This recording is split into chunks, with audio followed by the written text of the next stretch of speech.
لە تۆر یەکەمدا باس لەو بارودۆخ ئابووری دەکەین کە لارمی کوردستان هەیەش بەهۆی نەناردنی موچەی فەرمانبەرانی هەرێمی کوردستان کە لەلایەن بەغدادەوە شایستەدارەکانیان بۆ سەرف ناکرێت ئەم کاریگەری لەسەر بارودۆخی وڵاتیان دروستکە و هاوکات ئەم بارودۆخە تاکەی بەردەوام دەبێت. ئێستادا دۆخی نێوان هەرێمی کوردستان و بەغداد بۆ خەرجکردنی شایستەدارەکانی هەرێمی کوردستان لە چ دۆخێکدایە وەڵامی بەغداد بۆ هەرێمی کوردستان چی دەبێت و با بڵین کارتی فشاری هەرێمی کوردستان بۆ خەرجکردنی شایستەدارەکان چی دەبێت. تایبەت بەم بابەتانە قسە و گفتوگۆ دەکەین بە میوانداری زۆر بەڕێز دکتۆر نەوزاد هەمەوەندی کە بەڕێزیان مامۆستای زانکۆ ڕاستەوخۆ لە ئەستودیۆی هەولێرەوە میوانی بەیانی کۆرسار نوێژن. دکتۆر سپاس بۆ ئامادەبوونی بەڕێستان بەخێراتن. سەرتا دەمەوێت لە با بڵین دۆخی هەرێمی کوردستان و با بڵین لایەنە سیاسیەکانی هەرێمی کوردستان و بەغداد قسە بکەین. لێستادا بە شێوەیەکی گشتی بارودۆخەکە چۆن دەبینیت؟ بەیانی بەڕێستان و بەیانی بینەرانی کورسات نیوز باشتر. ئەم بارودۆخە ناهەموارەی کە ڕۆژانە گۆڕانکاری بەسەردادێ بەرە و دۆخی خراپتر و خراپتر ئەمەوا دەکا هیچ تروسکە ڕۆشناییەک هەبوو کە ئەویش لە دەست بدەین و دەبینین لە چوونی وەفدەکانی هەرێمی کوردستان بۆ عێراق هەر جارە و بە بیانووی بابەتێکەوە هەر بە بیانووی داواکردنی هەندێک داخوازی و خواستی عێراق لەسەر هەرێمی کوردستان ناگەنە ڕێککەوتن و دەبینین لە کاتێکدا هەرێمی کوردستان ئامادەیە بە ڕادەستکردنی هەموو ئەو مەلەفانەی کە لەسەر نەوت و دۆسیەی نەوت و گازیشدا هەیە، بەڵام عێراق هەز دەکەین جۆرێک لە مماتەڵەی هەیە و جۆرێک لە ئیدامەدانی ئەم بارودۆخەی هەیە. بەشێکیان بۆ چەوساندنەوەی هەرێمی کوردستان دەگەڕێتەوە، بەشێکیشیان بۆ ڕزگاربوون لە ساڵی 2023 و لە پەسەند نەکردنی و یا جێبەجێ نەکردنی پرۆژە یاسای بودجێ عێراق کە ئەمەش بەلایەنێکی تر عێراق لەم بارودۆخە ئابووریە خراپەی کە لە پرۆژە یاسای بودجەی عێراقدا هاتووە 63 تریلیۆن دینار عەجزی هەیە و کورتێنانی هەیە. دەیەوێت لەم ساڵەدا خۆی لەم بارودۆخە ڕزگار بکە و لە لایەکی تریشەوە چەوساندنەوەی هەرێمی کوردستان و زیادکردنی ناڕەزایی هاوڵاتیەکانی و موچەخۆرەکانی بە تایبەتی بەرامبەر بە حکوومەت و بە دام و دەستگاکانی حکوومەت لە کاتێکدا دەبینین ئێستا هەرێمی کوردستان کەوتۆتە بەرداشی داخوازی و خواست و ڕەتکردنەوە و پەسەندکردنی ئەو بڕیارانەی نێوان عێراق و حکوومەتی تورکیا کە حکوومەتی تورکیا ئەم دووبارە دەستپێکردنەوەی نەوتی هەرێمی کوردستانە وەکو فشارێک لەسەر عێراق بەکاردێنێ بۆ ئەوەی هەندێک خواست و داخوازی تورکیا لە ڕووی سیاسیەوە بەسەر عێراقدا بسەپێنێ و لە لایەکی تریشەوە دەیەوێت خۆی لەم بازە بدزێتەوە کە لە دادگای فیدرالی لە دادگای پاریس لەسەریدا تۆمار کراوە و ئەم باجە زۆرەی کە لەسەر تورکیا هەژمار کراوە داوا دەکە یا حکوومەتی عێراق لەم بڕەپارە خۆش بێ یا ئەم بڕەپارەش بخەوێتە سەر هەرێمی کوردستان کە هەرێمی کوردستان لەو بێ وەزعە ئابووریە خراپە چۆن دەتوانێت ئەم بڕەپارێش بخاتە سەرشانی خۆی کە ئەمە دەبێتە ماڵوێرانی و هێندەی تر بارگرانی هاوڵاتیەکان و حکوومەتی هەرێمی کوردستانیش. بەڵام ئەوەی من دەبینم نیاز پاچێکی ئەوتۆنیە لە حکوومەتی عێراقیش، چونکە لە دوای 25 سێوە موچەخۆرانی هەرێمی کوردستان بە هیچ پاساوێک ناتوانن داوا و داخوازی و یا دەنجی ناڕەزایی بەرامبەر حکوومەتی هەرێمی کوردستان بەرز بکەنەوە لە بۆ موچە و شایستە داراییەکانیان. باش دکتۆر، بە دیاریکراوی هۆکاری ئەم نیەت کە بۆ نمونە بەغداد نیەتی پاک نییە بەرامبەر بە خەرجکردنی شایستەدارەکانی هەرێمی کوردستان، بە دیاریکراوی هۆکاری ئەم نیەت پاک نەبوونەی بەغداد بۆچی دەگەڕێتەوە؟ بەڵێ وەکو باسم کرد دوولایەنیە بەڕاستی، لایەنێکیان خۆ دەرباسکردنە لەم بارودۆخە خراپە ئابووریەی کە عێراق تێکەوتووە و لە ڕووی سیاسیەوە عێراق لە بارودۆخێکی خراپدایە بۆ ئەوەی ئەم قەیرانە تا کۆتایی ساڵی 2023 ببە بۆ ئەوەی بە هیچ نەبێ بودجێ ئیستثماری نەتوانێ دەستکاری بکە و برێم بجێ تەژغیلی یا هەلی دامەزراندن ئەمانە بارودۆخی عێراق هێندەی تر قورس دەکا بۆی ئەم بۆشاییە لە 2023 پڕ بکاتەوە ڕەنگە کۆتایی 2023 پرۆژه یاسای بودجەی عێراق بکەوێتە بواری جێبەجێکردن بەڵام من پێم وایە تا کۆتایی 2023 ئەم بارودۆخە بەم شێوەیە دەڕوا و موچەخۆرانی هەرێمی کوردستانیش موچەکانیان هەر بەم شێوازە بەم کورچ و کاڵیە یا بەم ماتەڵەکردنە وەردەگرن چونکە عێراق دەیەوێ لەم بارودۆخە خۆی ڕزگار بکات تا 2024 چونکە ئەو پرۆژه یاسایی بودجەی عێراق بۆ 3 ساڵە ئەمە 2023 مان تێپەڕاند واتە گەڕانەوەی ئەم بڕەپارە و عەجز و مەساریفە زۆرەی کە لەسەر حکوومەتی عێراق بوو بەشێکی زۆری بۆ دەگەڕێتەوە و لە سەرەتای 2024 بارودۆخی هەم هەرێمی کوردستان و عێراقیش زۆر باشتر دەبێت لە ڕووی ئابووریەوە بەڵام بەشێکی زۆر تریشی لەسەر ئەم بارودۆخە خراپە لەسەر ئەستۆی خۆمانە ناڕێکی ناتەبایی نەسازان لەگەر یەکتر هەڵبەتە دوجار باسی ئەوە ئەکەین بەڵام دەمەوێت بە دیاریکراوی ئەوە بپرسم هەروەک ئاگادارین کە چەندین جار وەفد هەرێمی کوردستان بۆ بەغداد بۆ با بڵێن ناردنی موچە سرفکردنی شایستەدارەکان هەرێمی کوردستان لەگەڵ بەغداد لە کۆبوونەوە دابوون وەڵامی بەغداد بۆ وەفدەکان چی بووە بە دیاریکراوی؟ دەکرێت بڵێ ئەو پاساوانەی کە بەغداد بە وەفدەکانی دەڵێت پاساوێکی با بڵێن قەنەعات پێکراوە یاخود بە شێوەیەکی گشتی بابەتەکە سیاسیە. بەڵێ خۆی ئەم بابەتە ئابووریە بەستراوەتەوە بەبارە بە نایاساییە سیاسیەکەی کە لە عێراق ئێستا سەری هەڵداوە و دەوڵەتانی ئیقلیمی هێندەی تر فشاریان خستۆتە سەر عێراق و عێراق فشاری وڵاتانی دراوسەی لەسرە ئەم بارودۆخە سیاسیە وای کردووە لایەنە ئابووریەکەش لەگەر هەرێمی کوردستان ڕێک نەکەون بەڵام چوونی وەفدەکانی هەرێمی کوردستان بەڕاستی یعنی لە ئاستی پێویست نییە دەبێ مەسەلەن سەرۆکی حکوومەت جێگری سەرۆکی حکوومەت بەیەکەوە لەگەر ئەم وەفدا لەگەر چەند کەسێکی پسپۆر بۆ ئەم بارودۆخەی ئابووری عێراق بچندا بنیشن بۆ ئەوەی کاتێک لەگەر بەرپرسانی عێراقدا دەنیشن شارەزایانی ئابووری شارەزایانی نەوت شارەزایانی بازرگانی شارەزایانی سیاسی و دانووسان لەگەر وەفدەکە بن چونکە ڕەنگە دووبارە بوونەوە و چوونەوەی ئەو وەفدانە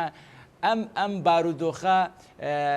بەردەوامی پێدەدا ئێمە ناکرێ هەر ڕۆژە و لە سەر شاشەکانمان باسی ئەوە بکەین وەفدی هەرێمی کوردستان گەیشتە بەغدا وەفدی هەرێمی کوردستان گەڕایەوە وەفدی هەرێمی کوردستان بەیانی سەفەر دەکا وەفدی هەرێمی کوردستان بێ ئەنجام بوو و زۆر جار دەبینم لە سۆشیال میدیا لە کەناڵەکان دەستپێکردنەوەی دووبارە هەناردەکردنەوەی نەوتون بەڕاستی زۆر جار هەر هەواڵەکەش ناکەمەوە چونکە بەڕاستی نازانم من پێم وانییە زۆر ئاسان بێت دووبارە دەستپێکردنەوەی نەوتی هەرێمی کوردستان ئێمە ئێستا لەسەر داوای یا لەسەر دادگای فیدرالی عێراق و لەسەر دادگای پاریس ئێمان لە قالبداوە و هەرێمی کوردستانیان لە بارودۆخێک قەتس کردووە کە سەرچاوە دارایی و ئابووریەکانی هەرێمی کوردستان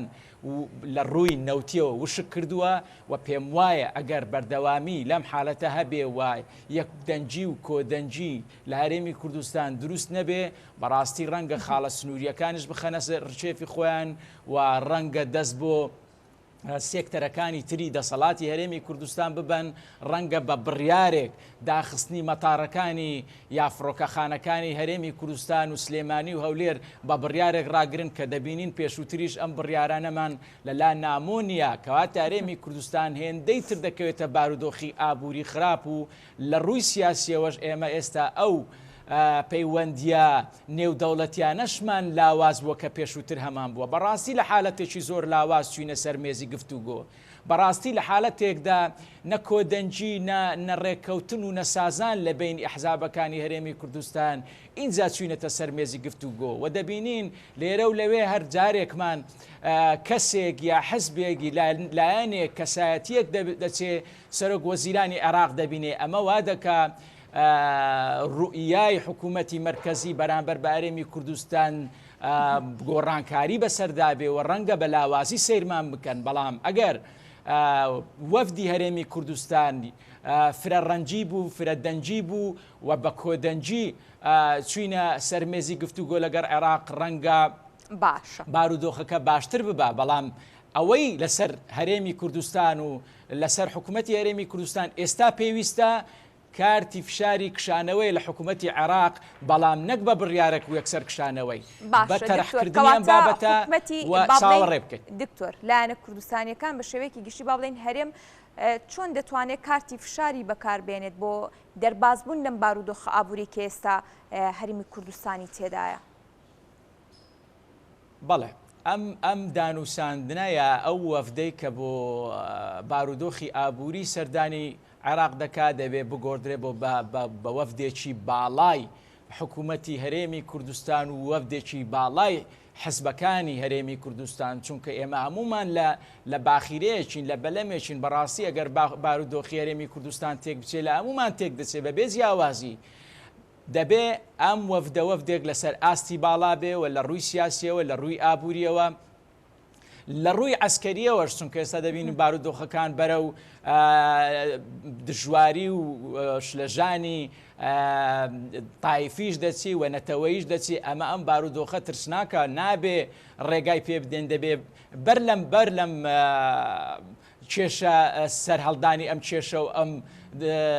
ئاریشانە بگرین کەواتە دەبێ وەفدی باڵا سەردانی حکوومەتی عێراق بکە و لە سەردانێکیدا تا چارەسەرکردنی یا تا نەگەیشتنە ئەنجامێکی تۆکمە گەڕانەوەیان بۆ هەرێمی کوردستان ڕابگرن بۆی لە عێراق بمینێنەوە لەسەر وڵاتانی دراوسێ وڵاتانی قلیمی وڵاتانی ئەمریکا و ئەوروپاش ئاگادار بکەنەوە کە ئێمە لە بارودۆخێکی خراپین و ڕەنگە ئەمریکاش ئەم بارودۆخی پێخراپ بێ و دڵنیام نایەوێ عێراق بکەوێتە ئەم بارودۆخە شەڕی تایفی و نەتەوەی و نەسازانی کورد و حکوومەتی هەرێمی کوردستان و حکوومەتی مرکزیش.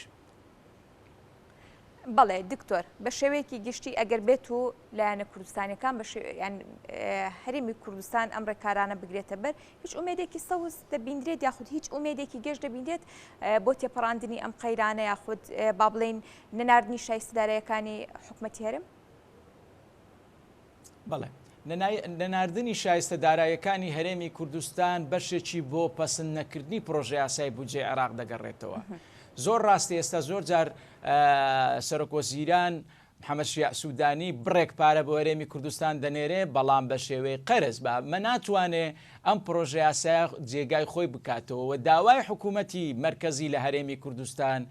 پاکتاوی و تەدقیقکردن و یا مەلەفی نەوتی ساڵانی ڕابردوو داوا دەکاتەوە ڕەنگە ئەم تەدقیق و وردبینی و بە دوواداچوونا کاتی زۆری بووە کەواتە من لە بەرمەبنای ئەم بابەتەوە بۆیە دەرێم ئەگەر بارودۆخ بەم شێوەیە بڕوە تا کۆتایی 2023 ناگەینە ڕێککەوتن و ناگەینە پەسەندکردنی پرۆژه یاسای بودجە و شایستەدارایەکانی هەرێمی کوردستان بە تەواوی بنێردرێ لە هەموو خاڵەکاندا بەناردنی شایستەدارایەکانی هەرێمی کوردستانیش ئێمە دەبێت لە ناوخۆی هەرێمی کوردستان داهاتێکی تر کۆ بکەنەوە بۆ تەواوکردنی ئەو بڕەپارەیە کە بۆ